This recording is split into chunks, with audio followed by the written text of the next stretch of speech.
नमस्ते, कैसे हैं आप लोग। उम्मीद करते हैं स्वस्थ होंगे, मस्त होंगे, अपने लाइफ में व्यस्त होंगे। मैं एक कजरी गीत लेकर आई हूँ आप लोग के बीच। कैसा लगा कमेंट बॉक्स में बताइएगा आप लोग। अगर अच्छा लगा तो शेयर लाइक करिएगा, सब्सक्राइब भी करिएगा आप लोग, हमारा सपोर्ट करिएगा आप लोग। अपने नींदिया के कई नवा दवाई पिया के तो है जगाई पिया ना। अपने नींदिया के कई नवा दवाई पिया के तो है जगाई पिया ना। अपने नींदिया के कई नवा दवाई पिया के तो है जगाई पिया ना। एक तो गोदी में गदेला, दूसरे सासू के झमेला। एक तो गोदी में गदेला, दूसरे सासू के झमेला। तीसरे रोज के तो ही जगाई पिया कई नवा दवाई पिया ना। तीसरे रोज के तो के जगाई पिया कई नवा दवाई पिया ना। अपने नींदिया के कई नवा दवाई पिया के तो है जगाई पिया ना। अपने नींदिया के कई नवा दवाई पिया के तो है जगाई पिया ना। एक तो गोदी में गदेला, दूसरे जेठनी के झमेला। एक तो गोदी में गदेला, दूसरे जेठनी के झमेला। तीसरे रोज के तो है जगाई पिया कई ना दवाई पिया ना।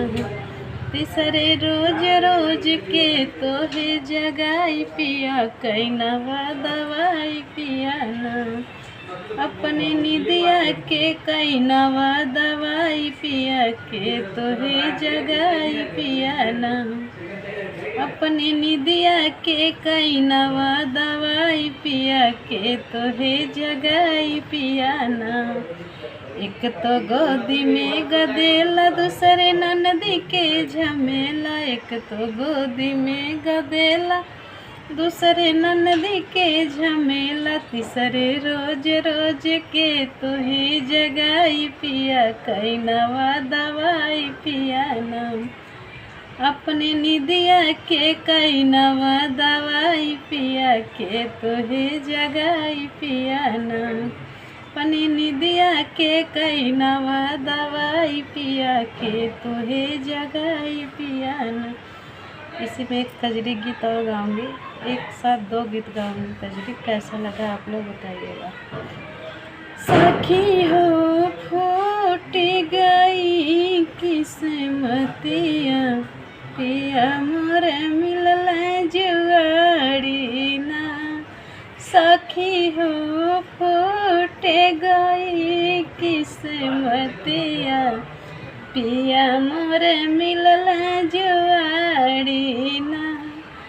टीका बेची जुआ खेली ढरला, टीका बेची जुआ खेली ढरला। अरे नथिया बेची शराब सखी हो फूट गई किस्मतिया, पिया मोर मिलल जुआरी ना। सखी हो फूट गई किस्मतिया, पिया मोर मिलल जुआरी ना। झुमका बेची जुआ खेली ढरला, झुमका बेची जुआ खेली ढरला। हरवा बेची शराब सखी हो फूट गई किस्मतिया, पिया मोर मिलल जुआरी ना।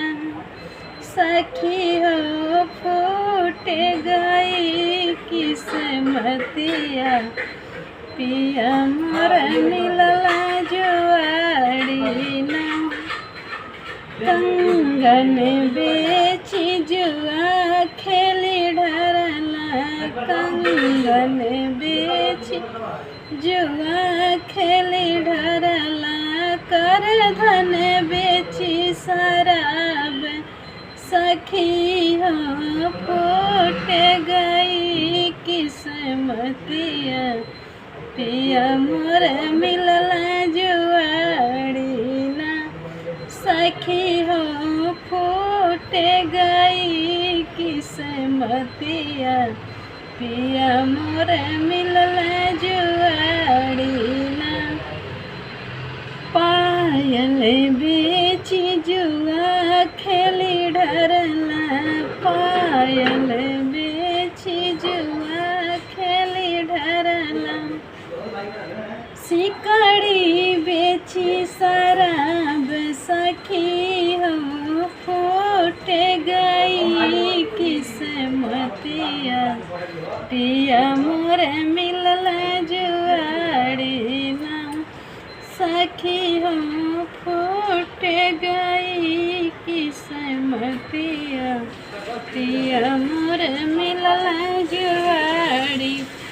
तो दोस्त फिर मिलती हूँ किसी नए वीडियो के साथ। आप लोग बताइएगा कैसा लगा ये।